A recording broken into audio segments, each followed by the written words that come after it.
Docteur Brigitte Millot avec nous. Bonjour Brigitte. Bonjour. La Haute Autorité de Santé a annoncé qu'elle allait publier des fiches pour sensibiliser les professionnels de santé à la consommation d'alcool chez les femmes. Les explications avec vous ce matin. On va parler de l'alcoolisme chez les femmes, du problème de l'alcoolisme chez les femmes. De la consommation d'alcool. Chez les femmes. Mais c'est important parce qu'en fait, ils vont publier ces fiches pour sensibiliser, parce que les professionnels de santé s'occupent du tabac, s'occupent de l'alimentation, etc., mais ne vont pas chercher à comprendre, à savoir si les femmes consomment de l'alcool ou non. Et quand je dis professionnels de santé, ces fiches vont être distribuées aux médecins, mais aussi aux kinés, aux infirmiers, aux diététiciens, diététiciennes, enfin à tous ceux qui sont proches, tous les professionnels de santé proches des patients et des patientes, évidemment. Alors, on le sait, l'alcool c'est mauvais pour la santé, mais c'est plus terrible chez les femmes que chez les hommes. Pourquoi? Pour des raisons évidentes déjà. Vous savez que l'alcool, ce sont des toutes petites molécules qui vont aller se diluer dans l'eau.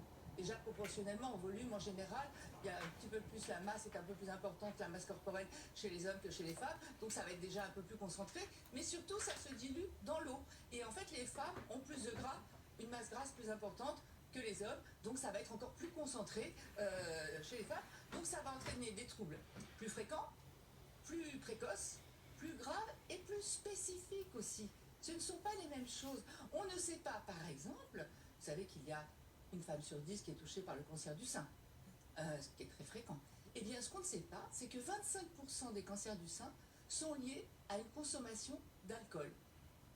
Pourquoi? Parce qu'en fait, la molécule d'alcool va se transformer, se dégrader en acétaldéhyde. C'est une substance qui est toxique directement sur les cellules mammaires et notamment sur l'ADN, le patrimoine génétique des cellules mammaires.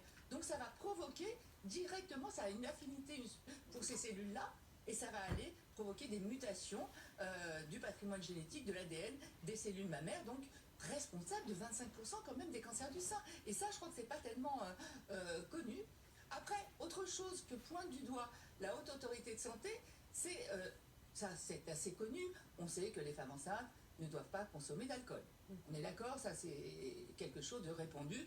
Pourquoi? Parce que la consommation d'alcool va agir directement, notamment lors du premier trimestre de la grossesse, sur le cerveau et sur le développement physique aussi du futur bébé à naître, avec ce qu'on appelle le trouble du syndrome d'alcoolisation fœtale, qui va provoquer des troubles du comportement, des troubles du spectre autistique chez l'enfant, des troubles 10, enfin, etc., mais aussi des troubles physiques. On sait que les enfants ont un profil particulier, avec une forme d'abord de petite taille, une forme du crâne particulière, des modifications au niveau des yeux, des oreilles, de la lèvre, de la face. Donc voilà, ça on le sait, c'est interdit. Mais ce que la Haute Autorité de Santé pointe, c'est quelque chose, là encore, qui est assez peu connu et qui dit qu'en fait, chez les hommes, l'alcool aurait aussi des répercussions sur le futur enfant à naître. Pourquoi ça se passerait au niveau des spermatozoïdes? L'alcool agirait sur les spermatozoïdes et les recommandations de la Haute Autorité de Santé sont, à partir du moment où vous avez un désir d'enfant, l'homme comme la femme doivent arrêter de consommer de l'alcool. C'est nouveau ça. Voilà, c'est pas nouveau, mais on en parle là, la Haute Autorité de Santé, c'est moins connu. Voilà, c'est beaucoup moins connu. Chez l'homme, jusqu'à la conception, lui après la conception, il peut, voilà, et ce qui n'est pas recommandé non plus.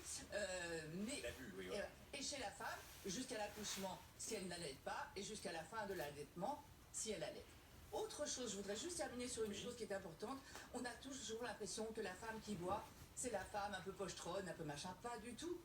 Il y a énormément de femmes à forte responsabilité, des chefs d'entreprise, etc., justement, qui consomment l'alcool de manière cachée, bien souvent, et elles cherchent quoi? L'effet un peu anxiolytique de l'alcool, mais il faut arrêter avec cette image de la femme. Donc toutes les femmes sont concernées, et je trouve que c'est une très bonne idée de sensibiliser les professionnels de santé à aller poser des questions sans jugement moral du tout, bien sûr, hein, mais justement pour aider après et accompagner ces femmes. Détendez-vous, confortablement installé. C'était